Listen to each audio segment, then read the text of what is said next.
Hey, you guys! Welcome to the second episode of Raise the Brow with Nishka and Malaika. Today we're in conversation with Vinay Yarra and we're talking about the pandemic and its impact on our relationships.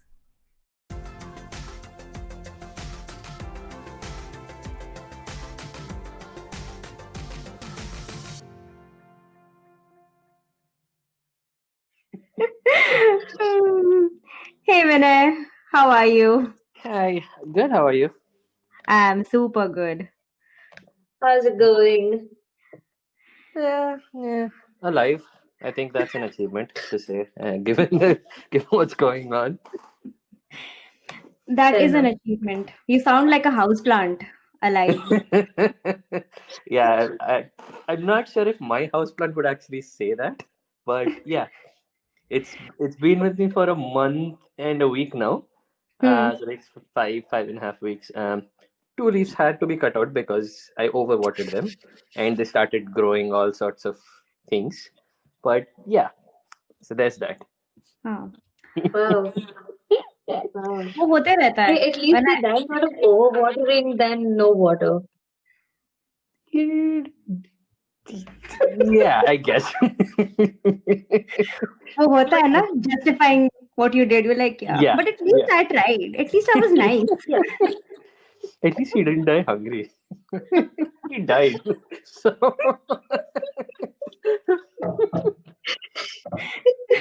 That is my logic too. So when I started getting house plants, I got these very easy plants, which is succulents, which you to just give 5 or 4 tablespoons of water. I'm not so sure, okay, even now.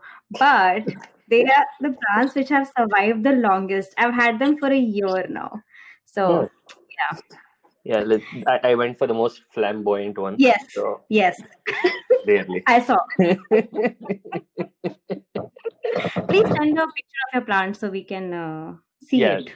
Yeah, yeah. Not right now, whenever you want to. Yeah. So let's talk about long distance relationships. And long distance relationships brought about thanks to COVID. Hmm. But obviously, today we're not talking about romantic long distance relationships. We are talking Thanks to about long Nishka. distance.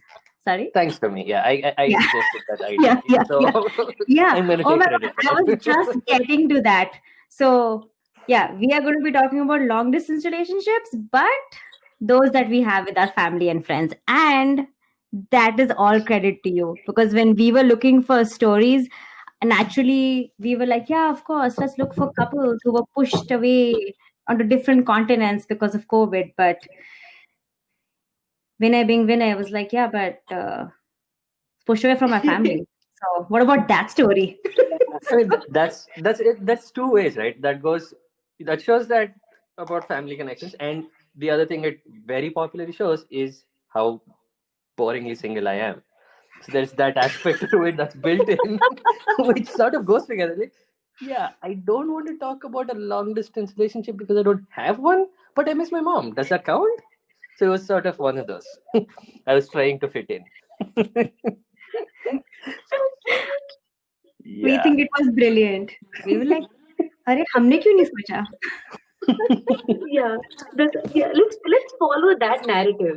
Let's Yes. focus on that narrative. And both Nishka and I were like, oh, this is so smart actually. And it's so, genuine. What a great emotion. Let's focus on those parts. Yeah. It happens, when you're in a relationship, like you're married, so you don't think about it. But when you want to fit in, when you don't have a girlfriend, everything is creative, everything is different. So Oh my God. it works. दूसरा angle है. Yeah, Correct. Life का नया perspective. So, when is the last time you met your mom? Um, I saw my mom last in December 2018. So that's a year and 8 months. Wow. Thanks to COVID, I'm not seeing her, but if it wasn't for COVID, my mom and my grandmom, my mom's mom, would have been in the US on the 26th of March, which was the perfect timing when lockdown happened. And it was a different situation. It wasn't just about lockdown. We had that option to make a call whether we want to prepone tickets into the first week of March and get them into the country and lock down Mhm. with them in the US, or just cancel them. One, in a way, you know that this is going to happen. You know things are going into lockdown. Sort of, we got that just a couple weeks before it happened. Mhm. So in a way, selfishly, me and my sister both of us wanted to get both of them here. But then my brother-in-law, being the smart person he is, he suggested that, you know what, if let's say you get them onto a flight, you prepone, you bring them here. What if they get infected on the flight, and once they come here, what, they have to be hospitalized? Like, for example, my grandmother, my mom's mom, she's about 70, she's 74, somewhere about there.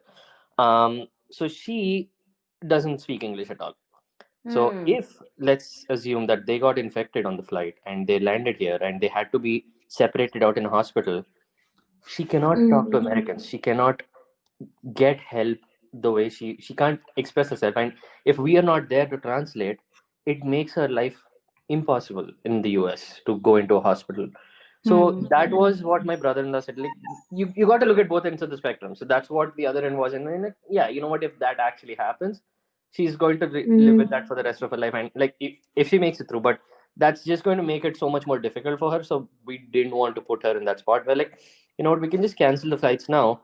And at that point, all of us were assuming that it's a couple months thing and the vaccines would come out. May, June, everything will be normal. And we were like, okay, by then we can bring them back. But Mhm. things happened, and it's just it's very difficult. I've been genuinely looking forward to March from December, from the time they booked the tickets, because I really badly wanted to meet my mom, and it's just getting pushed. And now on top of that, even with the whole situation that's going on, I want to go, but I can't, because if I go to India right now, if I go out of the country, I won't be let back in because of the new rule that Trump's administration put, where they're not issuing visas. And I'm currently in my transition. My H-1B visa got picked this year. It's in process. So if it gets processed and if I go back out of the country, yeah, that's a big thing. I've been waiting for it for Yeah. 4 years. uh, so if I go out, I'll have to get a stamp for me to come back in, and they're not issuing them till January. Oh, So me wow. going out of the country is a career suicide, kind of. I won't be coming back. The nature of my job is I need to be on site. Even with COVID, my Hmm. site still is up and running. I'm working for a medical device company, so they have to make product. It is not an IT company where you do it online. So Hmm. they have a certain limit out of a 40 people organization. They right now we're 8 of us that are on site who are going to make sure that the product's coming out of the door. We're like Hmm. manufacturing, and then there's me validation. So that's why that is something I can't do. So if I the moment I step out of the country, I'm going to lose my job. And this job is something I've really worked hard to get, which is another good thing Mhm. that happened to me during COVID. Hmm. This is a job that I ended up getting in April. I interviewed for it just a little before COVID, and Hmm. Mhm. then the whole thing happened. But the company still wanted to move forward. They still made the hire, and it means a lot. It's a good step in my career in a very positive way. That I'm almost looking at being a manager level in the next year. But that's thanks to the manager who's hired me. This guy is a friend of mine from 3 years. We worked together in the previous company. He moved here. He hired me. So he is sort of helping me out get that step. So if I step out of this right now, I don't know if I can get back to this in the next 4 or 5 years. Yeah. So I Mhm. got that lucky chance, which I don't want to skip at any point. And so that's what's stopping me from going to India right now. That I want to go. If I was just working as a regular consultant somewhere, I probably would take my chances. I'd go, but Mhm. this is something I don't see myself getting this opportunity in the next 4 years, 5 years again. So I Yeah. don't want to give Mhm. this up. It's very important. But then there's that judgment call, right? Hmm. Career versus family. It's always that um, mixed situation that you'll be in. Yeah. Do you look out for yourself? Do you look out for your mom? Because, and then so first it was just my mom living. All so my mom lives by herself because my dad's no more. He passed away about 12 years ago. So she lives Mhm. all alone in Hyderabad in an apartment in a gated community. So she's been, she of course she's been very careful. So she's just been home. She hasn't went out. We have a grocery store within the community, so she just walks there, gets the groceries, comes back, and she hasn't left the community in like month and a half. And then her aunt, her father's sister, they live about like 4 kilometers from where she does, and she broke her leg a couple months ago before COVID, so she was Mhm. bedridden. And her husband, he's 90-ish, and he has heart issues, and both of them have a daughter who lives with them. So she's my aunt, right? My mom's aunt's daughter. Mm. Mhm, mhm, So mhm. But so she started showing symptoms, and she was taking care of both of her parents. Her mother was oh. bedridden, father was heart patient. She was taking care of them, and Mm. she tested positive. She started showing symptoms, tested positive, and then my mom started freaking out. So she was the only one who was able to get up and cook for everybody, but she was sort of weak.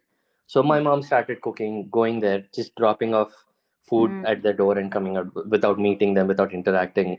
She Even if she does, she asks them to open the door. She stays about 10 feet away, just sees them, mm, comes back home. She's been doing that, and then my mom's aunt's husband, who is like my mom's mama, basically, he all of a sudden, a week after his daughter tested positive, he started showing symptoms. 3 days, 72 hours after he started showing symptoms, he passed away in a hospital.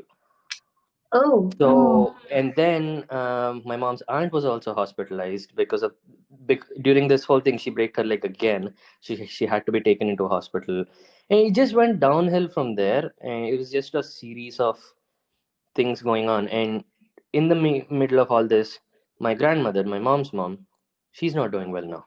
She's Mm, not non-COVID, but she's had heart issues for a while. She's now having complicated heart gas issues where she's not able to breathe. She's not able to. We doubt if she's going to make it past this. It's a little chances are low. touch Even if and she go. does, it's just going to be a matter of time that before this thing shows up again. So in the middle of all this, my mom had to pack up everything, get a permit to travel between states because she's technically in Hyderabad, Telangana, and Mm, my grandmother, she's in Tenali, which is Andhra. So to go between states, you needed the permit thing. So she had to apply for that, wait for a week, get that. Now she's right now in Tenali with my with her mom. She's taking care of her, but she's so stressed if with everything going on. Her aunts, everybody, her uncles passed away. Aunts yeah. and her first cousin, both of them are positive. They're still recovering. And then there's her mom who's going through this. It's a very, very difficult time for my mom. And I have tears in my eyes when I think about this that I'm not there for her when she needs me. Yeah. And I'm in a situation where I can't go right now because if I go, my life as I know it right now is going to change. And it's that very, very difficult time that I don't know what to do and I'm helpless. But I want to tell my mom that I really love her and I want to show it, but not able to. So yeah, that's my story. That's my long distance relationship with my mom, and I really love her. I really do. So yeah, Yeah. that's what's been going on in my head for the last like 3 4 weeks that this has been happening. So yeah, Yeah. sorry, it got a little emo, No, but please. yeah. I think it kind of brought tears to both of us as well.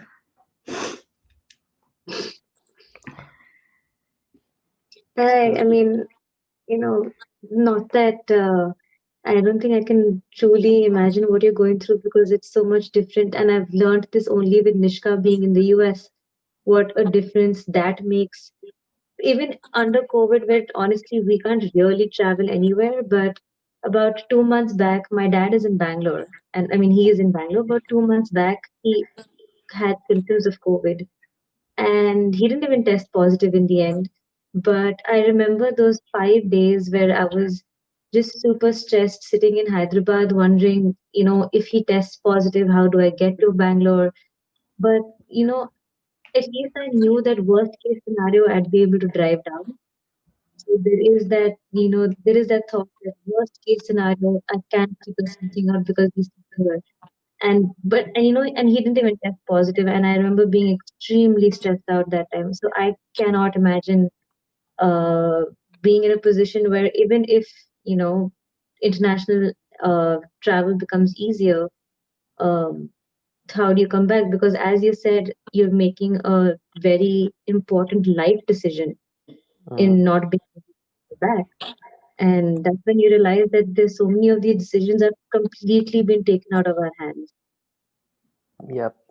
I mean, there's always this thing that people say, or your friends say, it's a thing, right? When I was coming to the US, for example, I knew that my sister was already here. She's already been here for 6 years before I moved to the country.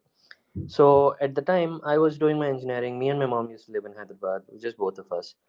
And I was always asked this question when I'm going, like, you're leaving your mom alone. What if she needs you? And my answer was always like, I can always jump on a flight and come back. I'm barely a day away. Yeah, it's gonna take 23 hours, 24 hours, but I just think that that's going to be a life decision. And I didn't really think that there would be this situation when I used to give that answers out that yeah, I can always come. I can always take care of my mom. If she needs me, I'm gonna be here in a day. That's all I said. But now there's the situation where I know she needs me. I know she needs help. I know she needs support. Like help us not physically, but son being there, it's different. It's a lot of emotional strength that I would have given if I was there. So that answer that I used to give, that's all I've been thinking of late. That yeah, I said it very casually that I'm going to be there in a day. I've been trying to go for 4 months now, 3 months that this whole thing is started. I've been wanting to be with my mom for 3 months and I'm still not able to. God knows how many more months it's going to take. I know that for a fact that it's at least till the end of December. I can't go because the visa restriction is till the December 31st. So I know that at least for the next 4 months I can't, but there is nothing to say that that won't be extended into through the next year because there's so Yeah. many Americans out of job. That's what they're trying to picture with the whole visa thing that, oh, we're going to prioritize Americans, we're going to Yeah. restrict visas. But there is this other side that they don't see, and it's Yeah. honestly it's not their problem. Yes, we are in their country, we're working here, but it's just very difficult when situations like these happen where you're helpless in multiple different ways. It's one, there is no flights to go. Yeah. There are a few rescue air India flights that are running between India now, but there's so many things that are complicating those as well. And then there's visas, and then there's everything else. Yeah. So it's just that's one answer I've been genuinely thinking about. That okay, okay, I've been saying this, and this is happening now. What is to assure me that this won't happen again in a couple years or whenever my mom needs me again? Hmm. What is the given that this won't happen to me again and I'll be helpless again? Hmm. I can't say that with confidence that this won't happen again. So it just is a very, very big realization for me. That's how it's been for the last couple of minutes. There's so many thoughts until you get in the situation, you won't really think of it, right? So there's Absolutely. so Yeah. many thoughts in 100 different directions that keep Yeah. Yeah. going on.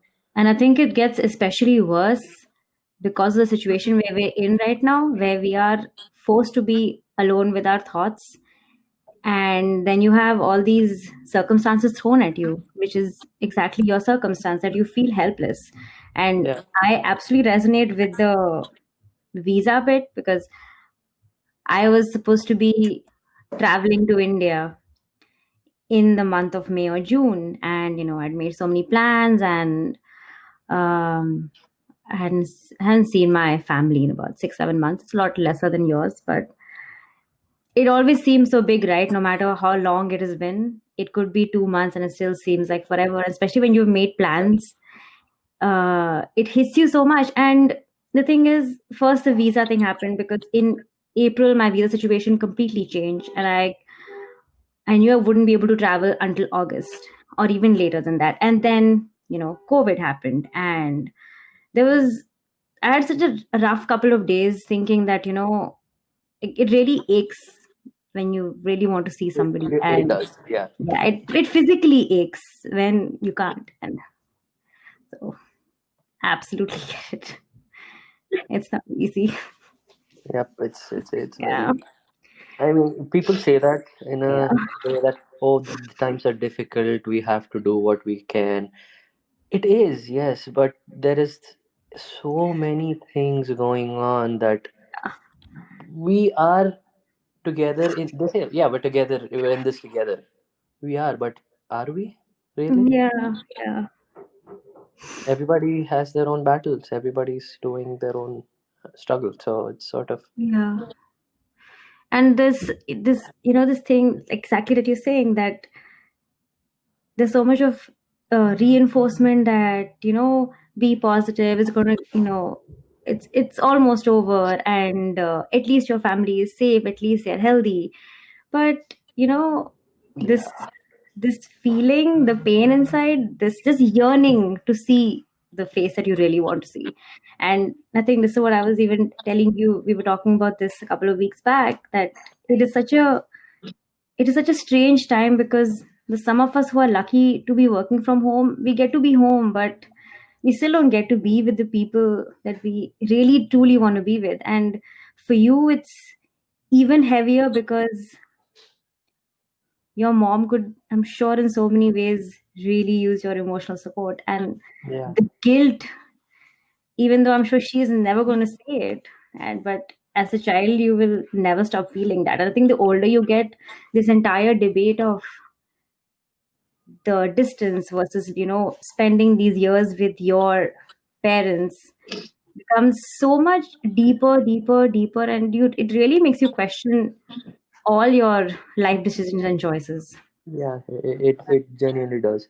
I Yeah. mean, just one thing to add to that is I've always I've been working in the US for about like 3.5 years now, and I've I've lived in Boston, and then I've moved to New York, and then now I'm in Providence. And all along, Boston, New York, I've always had roommates. I've always lived with people. Always had somebody I see in the house every day. And I moved to Providence on the 1st of July, which is a month and a half ago. Oh shit! I just realized it's a month and a half. Um, I moved here for the first time, and I was like, "This is Providence is where the new job is, which is that once big step that I've been talking about." And I was like, "Okay, you know what? Maybe this is one thing that I want to do. I want to get a single bedroom apartment. I want to live by myself because one, it gives me the flexibility to have my mom over for as long as I want without having to worry about other roommates, what their comfortability is, and all that." And I know that every time my mom has been in the US every year, 2016, 17, and 18. For 3 years, she's traveled here every year. So every year she comes, the entire 6 months she's always spent with my sister. Hmm. Because my sister owns a house, she lives in Virginia, and she has a kid. So yeah, Yeah. naturally, she needs my mom's help. And there's a place for my mom to stay. So I've always every weekend or every other weekend I would drive down to Virginia from Boston where I used to be before, and I'd go see my mom. I'd at least go there twice or thrice a month just so I can at least spend the weekend with my mom. And this was my excuse that I have my own place now too. And yeah, I don't own it, but I have an independent place where I can have my mom come and stay with me for a month or 2 months. Oh wow, somebody is celebrating. That's literally fireworks Yeah. right in front of my window. Perfect timing. So yeah, uh, this was my thing that okay, you know what? If my mom visits for 6 months, I can at least have her over for a month or so. Yeah, I'm not gonna say that oh she's gonna stay with me. That's not a debate, but it's just that I have that comfortable space where my mom can come stay go around the house by herself, sit in the living room, watch TV, which is a difficult situation with roommates, right? it, Yeah. it gets very both uncomfortable for both of them. So that was one thing I was looking forward to. And I know, yeah, by the time I got the apartment in July, so all of COVID has already happened. I know she's not coming this year, but it's just something I've been looking forward to in a way. And I still am. But the downside of me living by myself is all these wild thoughts running in my head Yeah. for the last month, Yeah. month and a half. Yeah. It's that's what they say. There's pros and cons for everything. So I guess this is one of those. It's no exception. But yeah, it's just it's stressful. It's very stressful. Yeah. And I don't think we honestly talk about how emotionally stressful it is. We always try to, kind of sweep it under the rug and be like, huh, this is how life is. It's the price you pay. And I sometimes don't agree with it in many ways. That is, but the emotional and mental price is so high that is it really worth, the distance and the emotional guilt and the wild thoughts running through your head 24/7, especially when you're lying in bed and you're like, I wish, I wish, I wish. There are so many I wishes. Yeah, Yeah. I think given what's going on, I think that's our best hope. Wishing Yeah. that this passes, wishing that things go back. Yeah. Uh, but I that's know. all you can do. Hope, hope. Yeah. Yeah. Very true. Like I was thinking about this, especially in terms of being away from my parents and my sister, that I keep thinking that if I create this narrative in my head that, you know what, I can see them at this time. So then you start emotionally working towards that. Mm. And, then you think, okay, you know what, maybe I can see them in December. And then it's a way of tricking your mind, right? Yeah. And Yeah, so it doesn't work clearly. But yeah, it's the only thing I think that at least helps me, that imagining this thing that what, ठीक है, March में ठीक है, तब ये हो जाएगा, then I can see them. And but it's just you kind of try and trick your brain, and your brain can't be tricked for that long. I think in a way it is. That's how we are functioned, right? That's how Yeah. we're built to be. Yeah. You always hope for something. You always plan something, and you look forward to it. You Yeah. always have something to look forward to. Is when you move forward. Is how you go about in your life. If you're Yeah. stuck with where you are, and if you're not comfortable, if you're just very agitated with your today, I Hmm. don't think there's you'll have it in you to go for tomorrow and actually hope that something's going. No matter how big of a trouble or a problem or situation you're in, Yeah. that hope that this will pass is what will sort of give you the strength that okay, there's probably light at the end of the tunnel. I don't know if there is, but that Yeah. probability is always going to make you take that one extra step or get out of the box, think if there's anything else you can come up with to get there. Yeah. So hope is always it's a good thing and a bad thing. I always say this, that hope is a bad thing because you're hoping for things and it's a struggle when you can't meet them, but then it's also a good thing when you're hoping for something to happen that gives you some positivity to go about things in your life, I guess. To wake up every day and look Yep. forward to something. Yeah, that's what I was trying to say, but yeah. Yeah. Yeah. Yeah. Yeah. I absolutely get it. Yeah. It's integral. And I think in the current situation, especially because everything is so up in the air, right? Jitna bhi we can plan, there's the odds are still in nobody's favor right now. So life has just thrown a curveball. Yeah, big Yeah. one. Very big one. Yeah, there's what happens. Missed calls from mom. She's been calling for a little bit, but yeah. Oh. Yeah, that's all I do. I speak to her. That's the best of what I can sort of be there. So when I realized that her uncle's passed away, I took the next day off at work. I called in and I said I'm not Mhm. working the next day. I was up all night, was trying to be there for her. I was checking in on her every half an hour. I'd call her and what are you up to? What are you doing? Hmm. Do you need something? I'm here. I'm awake. Call me when you call me in another 30 minutes. Tell me. So she said, okay, I have to figure this out. I'm like, okay, figure it out. Call me back. I'm Hmm. here.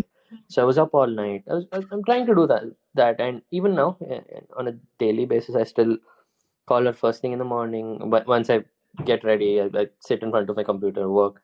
Then I Hmm. call her about like 9:30, 10 every morning. I speak to her and then I speak to her before I go to bed in the night. So I'm at Hmm. least making it a point to video call her twice a month, twice a day, to at least see her.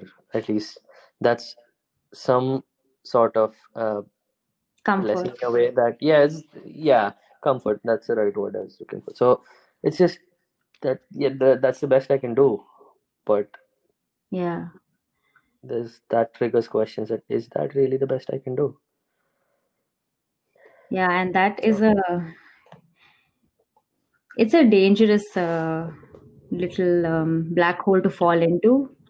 Yeah. because this is something that I discuss with Vishal as well quite often, that 10 years later, I don't want to forget 10 years, 5 years later, I don't want to look back at our life and wish that we had um, spent it with the people that we truly want to spend it with, in this quest of quote unquote building a life.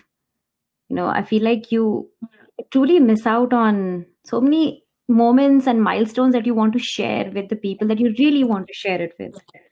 Mm-hmm. And it's something like you were saying that, we got this house, keeping in mind that you want your mom to be comfortable, and you imagine this entire narrative, right? That she'll be comfortable, she'll be happy, and she'll be able to just live here with me, which didn't happen before. This is the first time it's going to happen. And then and these things are important, and you're missing out on that, and that's a very big gap that you feel, shit, what am I doing? Yeah. Yeah. But in the end, it's sadly so out of our control, and I think that is also kind of adds to the frustration to a large extent, at least for me personally. Yeah, that's very true. That's a good way of putting it. Yes. Yeah, the last 30 minutes has been an emotional roller coaster. I wasn't expecting it to be, and I'm sure nor was Mel. And I was not. yeah, I think I have to say this, it was beautiful because it was such a genuine moment that I think both of us were brought to tears, and it kind of helped us voice this this knot in our throat that clearly both of us have also had. Like, I don't think I have voiced this so far, how upset and unhappy I was, and that physical pain that you feel, that it just is in the pit, of your stomach, and it kind of vibrates up to your heart, and it's just there, and actually voicing it in a way felt really nice. I would say Yeah. I thank was you. going to ask you that actually, that, you know, I can't relate to what the two of you are feeling in terms of being away from family and being, in a different country altogether. It's very different from having my parents about, I think Bangalore's 800 kilometers away. It's very different. Um, but and this might sound a little strange, but is there some kind of comfort in being able to talk to someone who can relate to that? So for the two of you to be able to voice that slightly different stories, but is there any comfort in that, or you just wouldn't wish that on like just anyone? Just rather not have that happen altogether. I mean, obviously rather not have it happen, but still. Um, it's a very difficult question to answer in a way. Yeah, you don't want anybody to see that, but there's only so much you can do too at the same time. And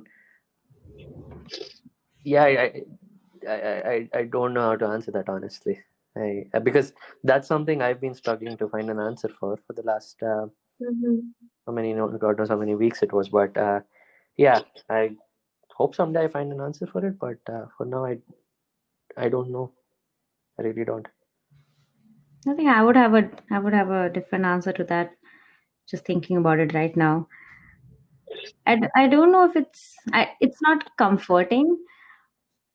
Mm. Um, I think, but it does, in a way, make you feel okay to be vulnerable. But that's the only thing.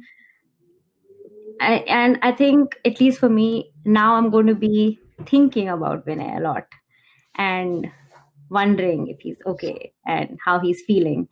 And, I mean, I guess it's good in a way, but, now it also adds an extra emotional check in your head to go through. And you also it adds to how helpless you collectively feel, that what, there's so many things I can't do, and now there's another person that I'm going to be thinking about because of the shared story. And I don't think it's bad in any way, but I think it just adds to your emotions. Mm. Yeah. And of course, like when I said, I don't think there's no way you want anybody to feel with it, but the fact is everybody does in some way. And True. I like the fact that we were at least able to share it. That's true. I mean, it's Yeah. always good to speak out. It sometimes it helps you get a different perspective as you're speaking.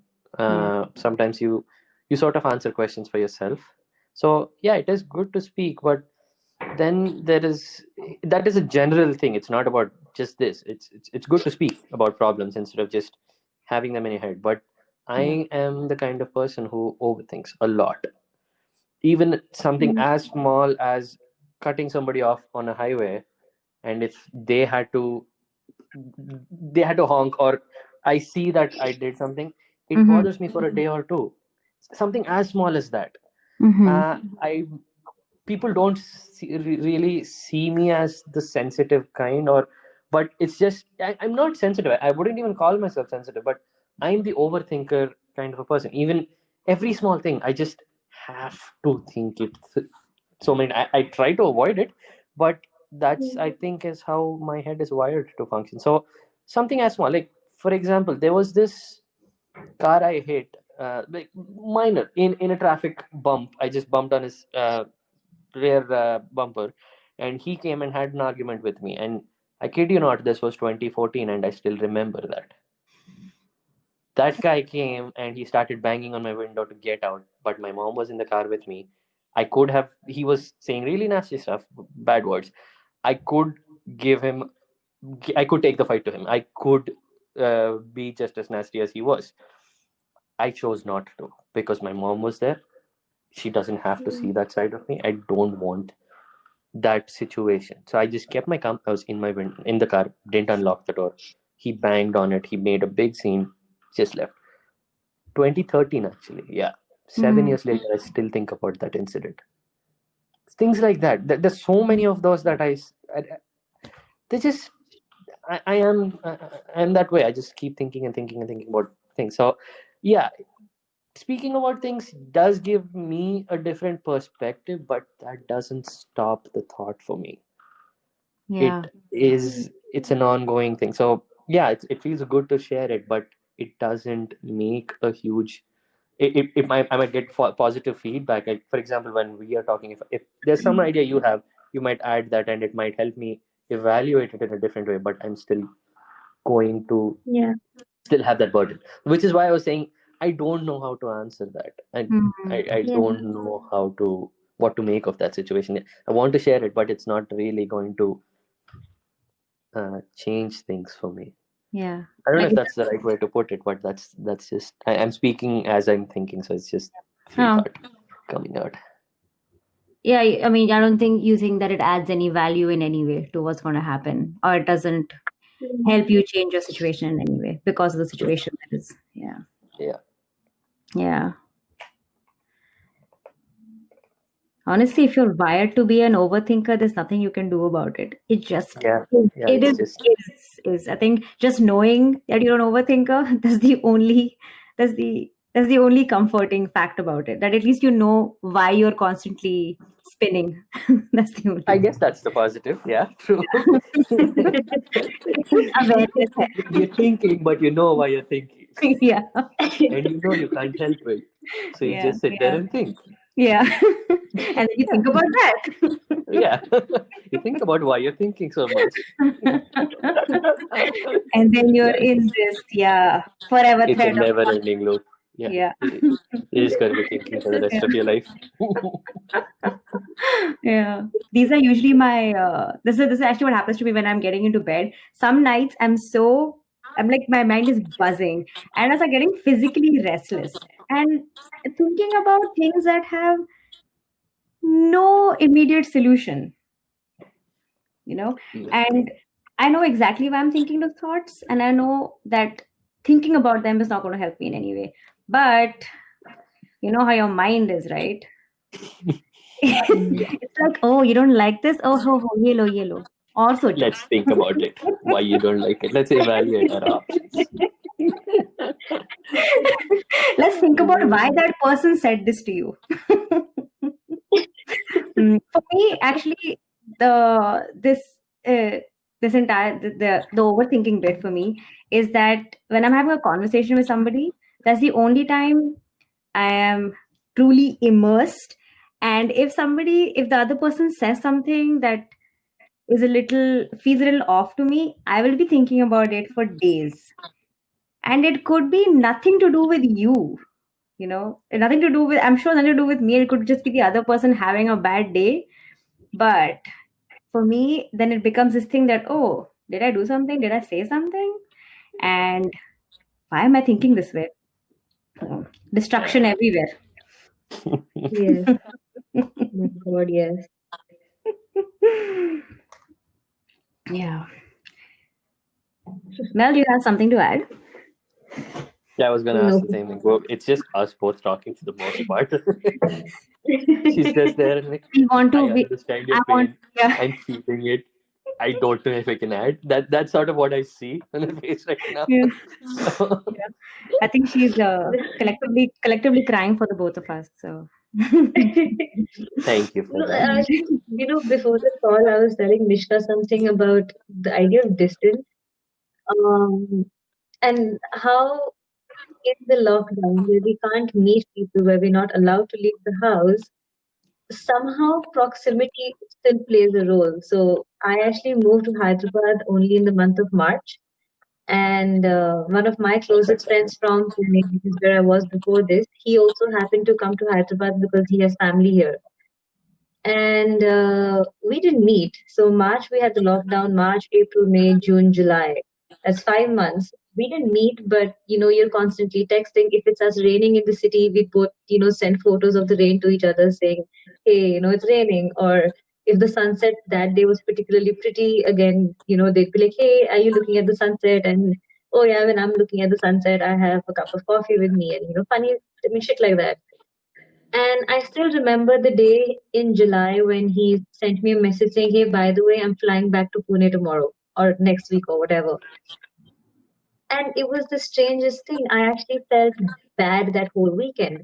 That whole weekend, I was like, oh, he's going back to Pune. And I kept trying to logically explain to myself that how does it matter? You haven't met him for 5 months. You're not going to meet him irrespective of whether he's in Hyderabad or Pune. I mean, the distance is still there. But for some reason, there was some kind of strange comfort in the idea that he's in the same city, though. And I was telling Nishka, this idea is strange. That even though so I have my parents are in Bangalore, and Nishka is in the US. There is a difference, and I haven't met both of them for equal duration, almost, in fact. But the longing for meeting Nishka and Vishal is a lot higher. I mean, not to take away from my parents, I do love them, but there's just something about the fact that I keep constantly thinking that she's just so far away. And I don't know when I'll meet the two of them again. And now they have a little dog as well, which does not help because I really want to meet that dog now. I mean, they can wait, but still. But I don't know, it's a very interesting thing that struck me when I had this happen with Sam, where he said that I'm heading back. And it's just interesting what all you start realizing in this pandemic in terms of how our relationships work. And there's so many factors which affect our relationships, and how what you both were talking about, where we can say what we want about building our lives and our career choices, and wanting to do things. I spent the last 1 year traveling, which basically meant I wasn't really in a city for long enough, which now that I'm back home feels like, yeah, okay, but now I'm back home and I love this as much. So it's quite interesting when things are normal, what all we're, okay with. And then suddenly when those choices are taken away from us, at the end of the day, we realize that we are just social beings and we just want our family, whether that family is the friends we have chosen or it's our family by blood. At the end of it, we just want our clan, for want of a better word. And it is very fascinating. I mean, it's something that all of us know, but unfortunately, it takes these kind of situations um, to actually drive the point home. Yeah. Deep thought. Yeah. Absolutely. Absolutely. So, Vinay, before we wrap up this conversation, we do have two questions for you. and you can take all your time to think about it. And this is something we just do every episode.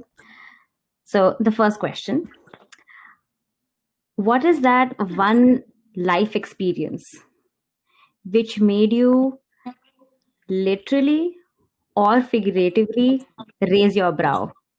And this could be a positive experience or a negative experience which made you go, oh. The second question is that what do you think we can do as a global community to raise the bar for ourselves and for the people that we love and care about?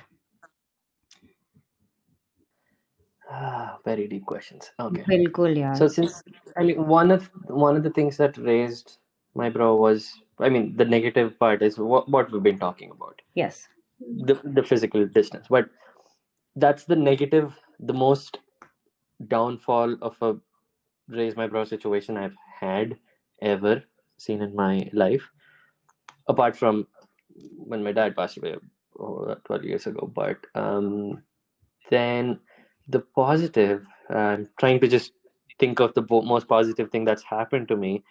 And so far, that is my job that I again spoke about.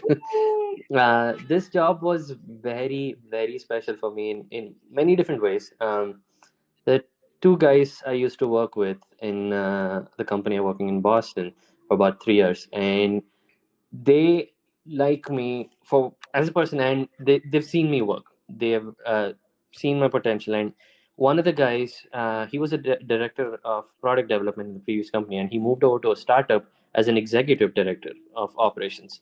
So he was in a situation and he had an opening. He needed somebody of my field, a validation engineer, to come, and he asked me if I want to join. And I've seen the things he has done. He's went above and beyond to make that paperwork go through, to get me that interview, to get me that salary that I never even imagined. Like, I literally make twice of what I used to make, all because I could have been making just as much as I could. And this guy could have just signed off on paperwork saying, this is all we're paying. I would have still done it. But he did that in a way that he's like, we submitted, my company submitted a proposal for a certain amount, and he's like, you know what, take this back, up it by 40% and send it. I'll push it through because I know I can do it. I want to do it for you. So somebody knowing you, knowing the potential, and them offering a job in their new company because they think you're going to be the best fit, was one of the most rewarding things I've had. That was the 3 years in Boston. I know I worked with everything I had. I did everything I could. I was there weekend nights. I've been in the office 2 a.m. till 2 a.m. some days, at 2 a.m. to take care of something so that it is ready by 5 o'clock in the morning, where our manufacturing people would come in and start the manufacturing back. So I've done everything, and it sort of paid off that somebody saw my effort, somebody saw and recognized for what I am, and gave me something that is much better than what I already have. It's just that very rewarding. I think, oh, so this is what it feels like to have somebody appreciate you for who you are and get rewarded. So that was my is my like, oh, that's amazing.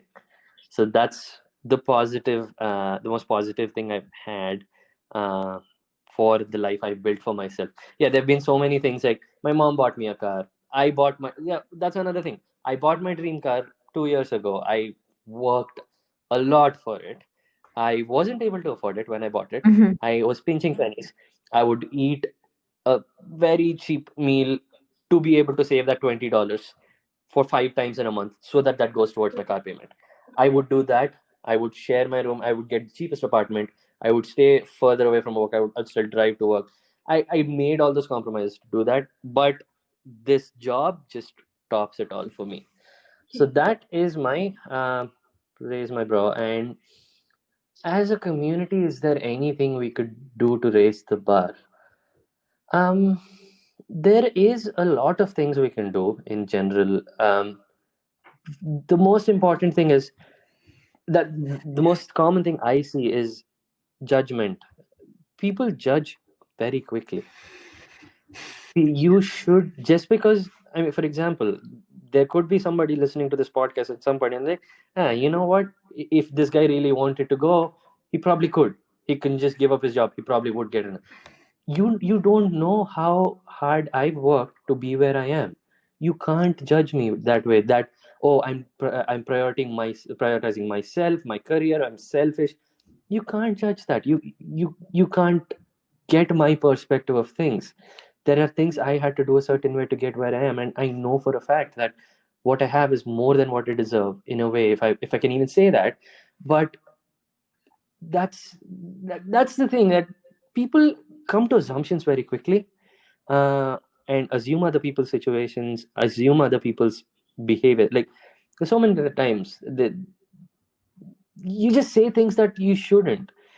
And in general, as human beings, if there's anything we can raise the bar, I would say it is, try to relate to the other person instead of questioning him. Try to understand what he's saying instead of arguing about it. Try to at least get, if you can't step into their shoes, at least don't put them against what your thought is. If you can't be there, so be it. Yes, all of us don't have to think the same way. All of us don't have to understand everything the same way. But just because we don't understand it the same way, it doesn't give you anything to judge me. So as a community, if there's anything I would say, especially in times like this, I would say we should all support each other emotionally instead of questioning choices, because that's all we can do. And it's it's that mentality which is promoting people to do things that they normally wouldn't, just to get accepted in the society. Because this, I know so many people who do so many things just to feel accepted, Mm. just so that people don't judge them, though that's not what they want. um, be it your sexual orientation, be it the way you dress, be it what you can afford, people go above, like, okay, maybe if I have a better car, maybe people would look at me in a good way. um, and then there is the other situation where, oh, if I have a visa and if I do something to get that visa, that is a thing. Because people in India judge people. Like, I've been through that for the last 4 years. I did not get my H1B picked. I was in that. I was one of the very unlucky percentage of people who was applying every year, but my name wouldn't come in the lottery. And then people like, oh, you still don't have your H1? Oh yeah, that's going to be like, for example, my mom is looking for matches where I'm trying to see if an arranged marriage thing works for me. And that's one thing that ticks people off, that, oh Mhm. yeah, this guy doesn't have a visa. I don't think it's stable. How can you make that call? I mean, today I have a visa doesn't mean that it, marriage is something that's lifelong. It's not for this year. You're not doing it for the next couple months.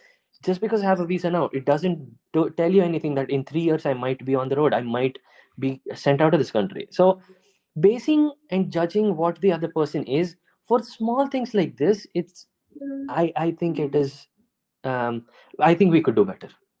I think we can raise the bar and be better humans about understanding people. And if you can't understand, just leave it at it instead of going at them. That's Yeah. what I would say. That's one of the most common things I've faced. That judgment. Yeah. Judgment is something I'm dealing with on a very daily basis. Yeah. So, since we're talking about people and connections and emotions, I think judgment's one thing that can flip all of them around and give you a very different perspective of life in general. Absolutely. Sorry if I went into lecture mode, Now that's but one of the very that's just beautiful what I thoughts. think. Mm. Thank you. No, that was actually very beautiful. It was very well put. Like, it is the perfect thing to say because it just at least checks all the boxes for me. And I'm sure for Mel. I just want to like jump into my screen and give you a hug now. Yeah, that's another thing. We're 6 hours flying apart. If it wasn't for COVID, I Yeah. genuinely wanted to be in Yeah. California this summer. Yeah. I wanted to visit both of you, but there is this. Yeah, there's that. Uh, when I wasn't expecting this at all. It was so beautiful to talk. Yeah, Likewise, I can't it was. kind of It feels good to share yeah, because it helps people understand what you go through, and that's how all of us are, right? you try to understand what the other guy is going through, what the other person's Yeah. facing, so that you can at least be there emotionally for them. And I always try to do that, even for people, anybody I think is not doing well. I check on them every so often. That I, at the moment I have a thought, I text them, "Are you doing well?" Yeah. Because I know a friend of mine right now who's Mhm. not doing well with her marriage. I check on her every week because I know if they probably 9 out of 10 times I text her, she doesn't want to talk to people. I get it. It's fine to be there. But that one time she wants to talk, I don't want to be not to be there for her. I want her to understand that there are people who wish for you. So it's just vice versa, that if I share probably in a moment that I need help, I know I have at least you guys to talk to, and anybody else who listens to this podcast who gets back to me, I know that if I'm feeling low, I can always talk to them. So it's good to share in a way. It helps you ease a little bit of burden, Yeah. And the other at least. person listening at least feels, you know what? Yeah, I'm not the only one who feels this way. And I think, True. That too, yeah. yeah, and that's a wonderful feeling. And I'm sure when your friend listens to this, she's going to definitely feel like the luckiest friend out there. If she goes through the whole emo thing and gets to the end conclusion. I know we wanted to wrap this up in 30 minutes, and I literally think we've been on it for an hour. So there is Abhi time. If dekh I lo didn't make yaar. her cry already and have her till the ending, probably I'd get a text back. But Yeah. this is my way of testing. Yeah. It's a good thing. I could send her this, see if she actually gets to It's going to be a it. way to test many of your friends and be like, and just Oh, after yeah. a couple of hours and be like, so what do you think? And they'll be like, very wonderful, very nice. And you're like, Yeah, interesting. then it listen to it. Yeah, On that very happy note. Thank you so much, Vinay. This Thank was a you. And anytime. that's such a beautiful thought to have and to just let it out. And it just yeah. feels, this is going to sound very bad, but it just feels good that, we can have that moment. Perfectly relatable. Yeah. Yeah. And on top of all that, thank you guys for what you are doing. Thank you for organizing this and having me share my story with. I don't know if I would have if it wasn't for this. This story would just be with people I talk to, with people who know me. But this sort of gives a way to express myself, I guess. But also, this is a thought for people who want to. I mean, that's a situation they could apply it to their own situations, and like, oh yeah, you know what, I'm going through this, but probably this isn't a whole lot of difference. Yeah, it's a completely different situation, like what Mel said, that it's only about 800 kilometers, but it's a different situation, but it gives you a thought to apply that to yourself and sort of relate, and that's how we make that connection where we relate to each other. We make that. So I really think what you guys are doing is something amazing. So keep doing this and get us more stories. We want to relate to people. We want to know who we share this world with. So Oh, very good job on doing that. you made my day. For sure. Aw. Yeah. I always do that though, right? You Yeah. that was a bit tricky, but okay. In the spirit of this Yeah. conversation, I was like, yes.